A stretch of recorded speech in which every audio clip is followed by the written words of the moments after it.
Welcome to the Foundry, where leaders are forged daily. I'm your host, George Roberts.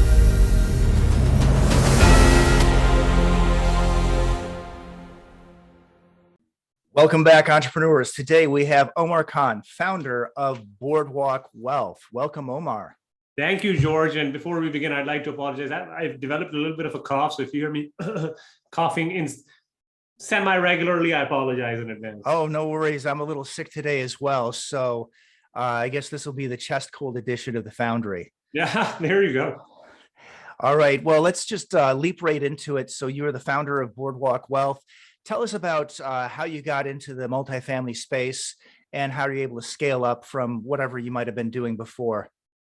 Well, in my case, my family's been in the business. I'm third generation. So I kind of grew up in the sense that they're investors. So I knew about the business, had a good background in finance. I was running and structuring deals. And in 2018, we had a tax gain, like we wanted to shelter a gain. And in my estimate, real estate is the easiest, dumbest, and one of the most lucrative way to shelter your gains. So that's what I did. There was no other purpose other than to make money and to shelter our gains. That's about it, really. And how we scaled is basically, based on my past experiences in finance. I was working on the institutional side, personal experiences as well.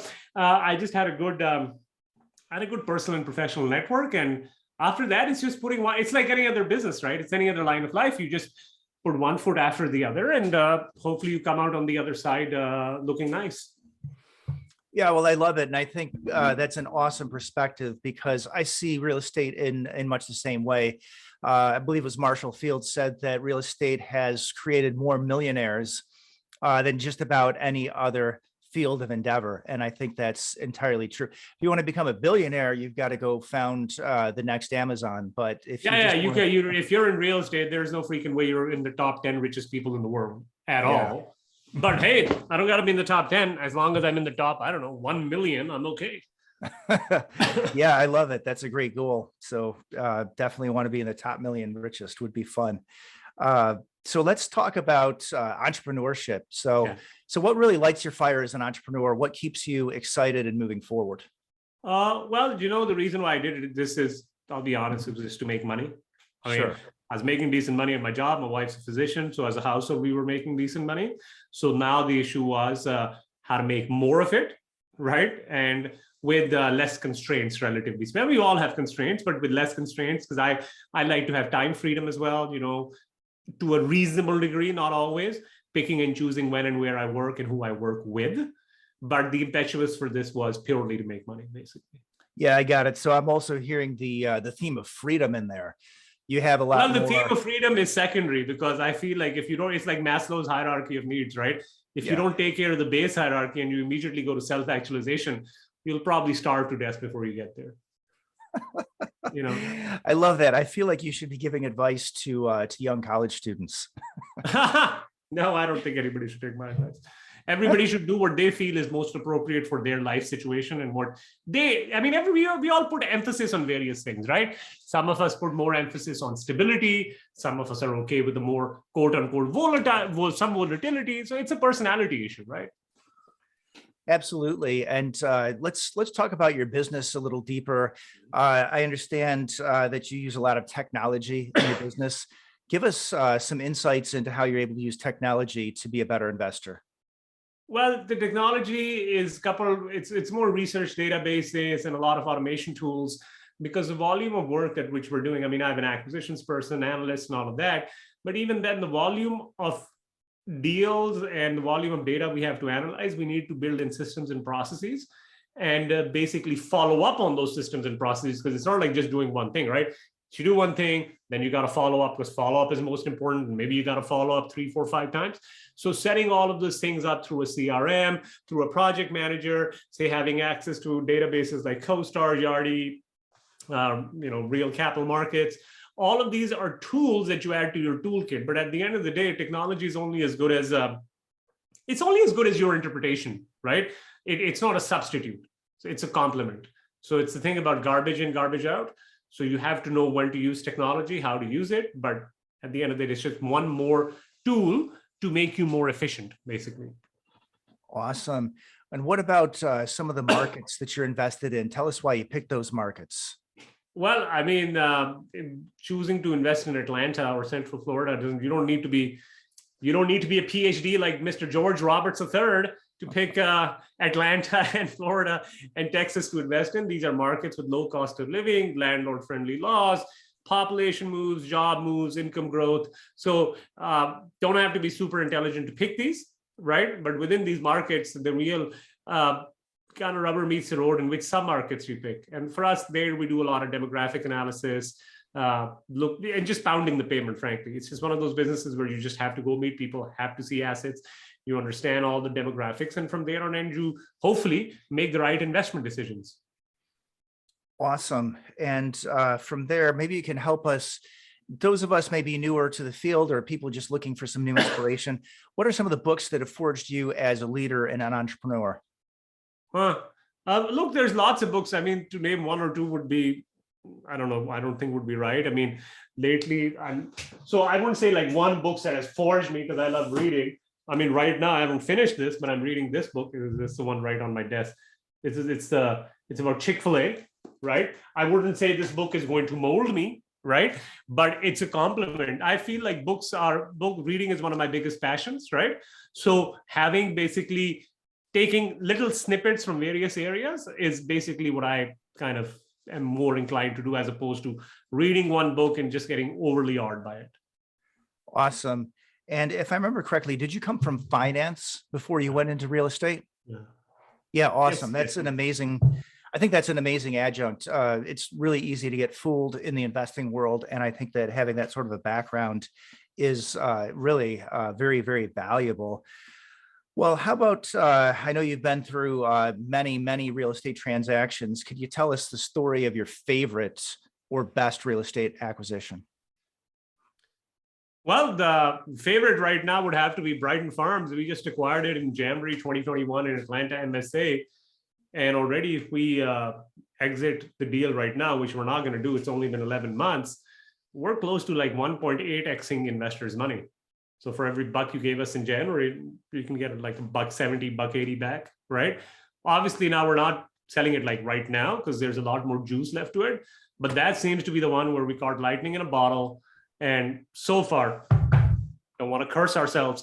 So far, at least things, everything we did turned out to be like a home run. Love it. Absolutely love it. And then how about the best advice you've received in real estate, or the best advice you would give people in real estate? I don't know about best advice, but I can basically tell you this, that some things that I've observed, look, I have a degree and a CFA charter holder, so I'm more educated than I needed to be if I was going to do real estate, right? And a lot of times I can tell safely this to college educated people, because I think college educated people overly complicate everything, because we think that we need to make like, I don't know, a freaking nuclear power plant level of complexity before, you make your first step, right? And what I've seen is people who keep it simple. Now, don't do stupid things. Don't go looking for trouble. But everything doesn't have to be overly complicated, and you don't need to have a 20-year plan. Okay, a lot of times, especially the big moves in life, you've got to assess the situation, make sure you're okay. But then a lot of times you don't need more education. I think it's actually cowardice to keep saying, oh, I just need to get a little bit more experience and a little bit more education, and then I'm going to be ready. After you have a base level of education, a lot of things you're just going to learn on the job, and there's no other way to do it. I mean, this doesn't mean you shouldn't get more education, but don't let that be the stumbling block towards taking action, basically. I love it. Yeah, I certainly know more than my share of PhDs, and I've seen overcomplication in practice. I mean, I still do it, and I still have to be told I have to tell myself, or I have my analyst tell me, okay, bro, we don't need to make, this is not like landing a spaceship on Mars. Okay, keep it simple, stupid. Love it. Love it. So what about maybe the worst advice you've received in real estate, or mistakes you'd like to see others avoid? Obviously, don't overcomplicate it would be yeah, but don't ever oversimplify it also. Yeah. There's a fine line, right? So look, some common mistakes, I don't know if they're common or not, but what I do see is that people have freaking no clue about what, say operations as an example, and they want to be the operations guy, right? or they have no clue about marketing and they want to be the marketing person. Well, kind of pick your lane, get partners to complement you along the way, and don't try to do everything by yourself. And by the way, I'm as guilty of this as anybody else. So this applies equally to me as anyone else. Yeah, awesome. And I do see you have a rather large team. Do you have virtual assistants as well? I have a what team? I think you see you have a rather large team, no? Oh, rather large team. I thought you said I have a red alert team. I was like, no. Yeah, I mean, I have assistants. I have an analyst. I have an acquisitions person, a couple of investor relations people. Yeah, I mean, look, one of the things I've learned is that I should have hired a lot more people a lot quicker. And I know we all think that, oh, it's an expense, it's a cost. How will I overcome this cost? And by the way, I also have to get over this. I just need to get over this hump. But the more people, the right kind of people, the more of them you hire, the quicker you're going to get to wherever you want to go. I love it. That's an awesome quote. All right. Well, how about some missteps along the way and what you learned from them? Or maybe you can tell us some lessons or ways you had to grow to reach your current level of success. Well, some of the missteps, the big misstep along the way was not focusing as much as I should have on marketing, or even right now, I don't focus as much on marketing, right? And realizing that real estate is just the byproduct. We're actually in the marketing game as entrepreneurs. Real estate, it just happens to be the product we're selling. It could be any product, but marketing is a really crucial element. And a lot of people seem to look down on marketing. Oh, whatever, this person's crassly commercial and all of that stuff. And that's far from the truth. And I should have learned this better. I should have known this more. But again, I'm working on it. Marketing, just not focusing on marketing as much.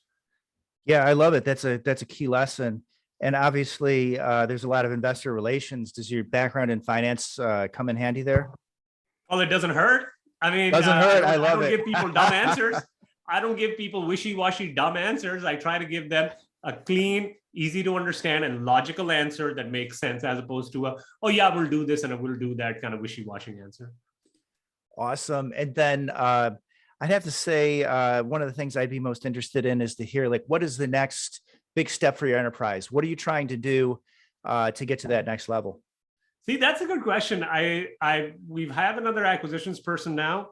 I think the next step would be to hire an internal controller, basically, to take care of a lot of the accounting and all of the stuff internally. That I think would be the next big step, and just focusing more and more on marketing and spending more money there. Yeah, I love it. Focusing more on marketing. Cool news. So, all right.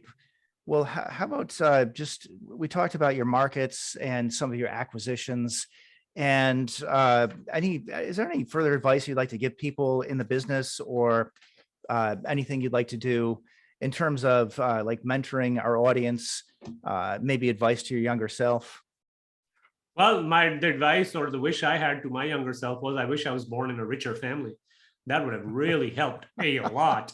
But in case you can't do that, just realize, look, it's a slow burn, right? These things are, very few people get scale very quickly. And sometimes you don't want to get scale quickly. You want to iron out the kinks. So at the bare minimum, think of this as a 3 to 5 year project, right? Before you start thinking of the real money coming through the door, right? Like real crazy money. And if you think like that, then you're better able to take steps and decisions to lay your foundations properly. Because once you've laid the foundations properly, then it's just plug and play.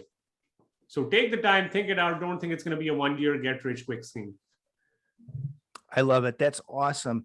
Well, that is definitely some very valuable advice for our audience.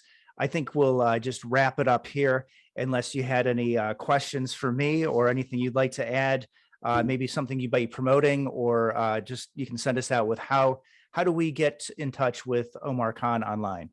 Sure. You can email me, Omar, O-M-A-R, at boardwalkwealth.com. You can go to our webpage, homepage, actually. It's boardwalkwealth.com. Right on the front page, on the right side, you will see an opt-in, excuse me, an opt-in page, an opt-in little form. It says name, email address, how you found out about us. Input that, click, I think it's a get access now or whatever. There's a button over there. Click it, you'll get an email. Click on the link to verify yourself and you'll be added to our mailing list. Awesome. Great stuff, Omar. Thank you so much for coming on the Foundery. No, thank you very much for having me here. I'm very obliged.